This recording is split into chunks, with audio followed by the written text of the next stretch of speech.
নমস্কার বন্ধুরা, আশা করছি তোমরা সবাই ভালো আছো। আজকে আমি তোমাদের জন্য ভরাট আসনে একটি ডিজাইন নিয়ে এসেছি। আর তোমরা আমার চ্যানেলটিতে নতুন হলে অবশ্যই আমার চ্যানেলটিকে সাবস্ক্রাইব করো আর পাশে থাকা বেল বাটনটিকে প্রেস করো।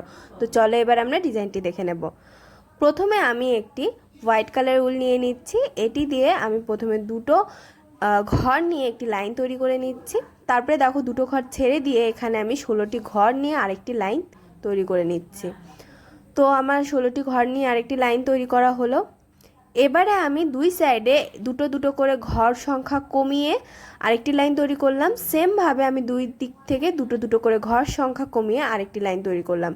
এবার আমি দুটো দুটো করে ঘর সংখ্যা কমিয়ে 4টে ঘরের আরেকটি লাইন তৈরি করে এই সাইডটি কমপ্লিট করলাম। আবার অপর সাইডে দেখো চলে এসেছি। এখানে কিন্তু দুই সাইডে দুটো দুটো করে ঘর সংখ্যা কমিয়ে একটি লাইন তৈরি করা হয়ে গেল। এবার সেমভাবে দুটো দুটো করে ঘর সংখ্যা কমিয়ে আমি আরও দুটো লাইন তৈরি করে নিচ্ছি। যখন 4টে ঘর নিয়ে একটি লাইন তৈরি হবে তখন এই ডিজাইনটি কমপ্লিট হবে। তো এরপরে আমি আবার নিচে চলে আসছি। দেখো নিচে এখানে আমি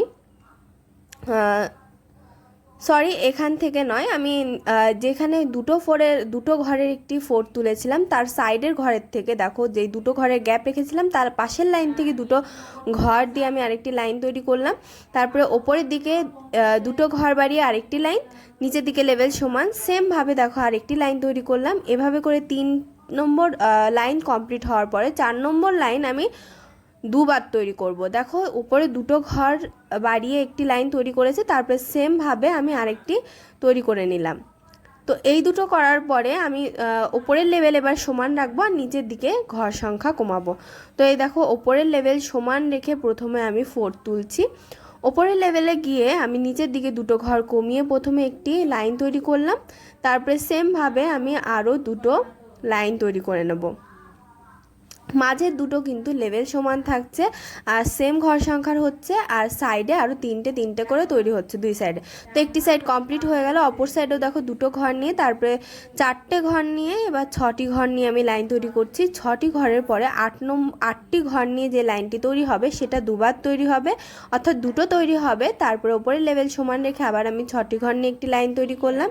এবার 4টে ঘর নিয়ে তারপরে দুটো ঘর নিয়ে তৈরি করলাম। তো একটি সাইড কমপ্লিট হয়ে গেল। এটা আমি এখানে বিপরীত সাইডে তৈরি করব। তো দেখো তৈরি করে নিয়েছি বিপরীত সাইডে। তো এটা তৈরি করার পরে যে গ্যাপগুলো আছে সেখানে আমি লাল রং বা তোমরা মেরুন রঙও ইউজ করতে পারো, দুটোর একটা দিয়ে আমি এখানে আমি মেরুন রং ইউজ করেছি। তো এটা দিয়ে আমি এই গ্যাপগুলো কমপ্লিট করে নিচ্ছি, যে দুটো ঘরের গ্যাপ আছে। আজকে একটু লাইটিং প্রবলেম হয়েছে তার জন্য সরি। দেখো এখানে আমি দুটো করে ঘর নিয়ে প্রথমে কতগুলো লাইন কমপ্লিট করে নিলাম। এটা কমপ্লিট করার পরে সাইডের অংশটুকুতে দেখো দুই সাইডে দুটো দুটো করে ঘর সংখ্যা বেড়েছে, সেখানে আমি এই লাইনগুলো তৈরি করে পুরোটা কমপ্লিট করে নিচ্ছি। দেখো এই সাইডটা কমপ্লিট হয়ে গেল। এবার আমি এই সেন্টারের থেকে দেখো চলে এলাম। সেন্টারে কিন্তু দুটো দুটো করে ঘরের গ্যাপ আছে, সেই গ্যাপগুলো কমপ্লিট করতে করতে আমি ওপরের দিকে চলে যাব।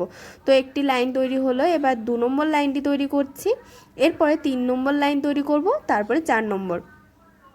তো এবার 4 নম্বর লাইনে চলে এসেছি। 4 নম্বর লাইন কমপ্লিট করার পরে ওপরে দেখো শীর্ষবিন্দুর পাশে দুটো ঘরের গ্যাপ আছে, সেখানটা আমি প্রথমে কমপ্লিট করলাম। এটি কমপ্লিট করার পরে এর ওপরের দিকে কিন্তু এবার লেভেল সমান রাখবো, যেহেতু আমি ভরাট করছি সেজন্য। তো লেভেল সমান রেখে দেখো আমি শুধু এই দিকটা কমপ্লিট করে নিচ্ছি। তো 3টে লাইন আমি তৈরি করে ফেললাম। 3টে লাইন তৈরি করার পরে সাইডের যে বড় বড় গ্যাপগুলো আছে সেগুলো দেখো আমি লম্ব লম্ব লাইন দিয়ে কমপ্লিট করে নেব। তো এভাবে করে আমি পুরোটা ফুলের চারপাশে এভাবে ভরাট করে নেব।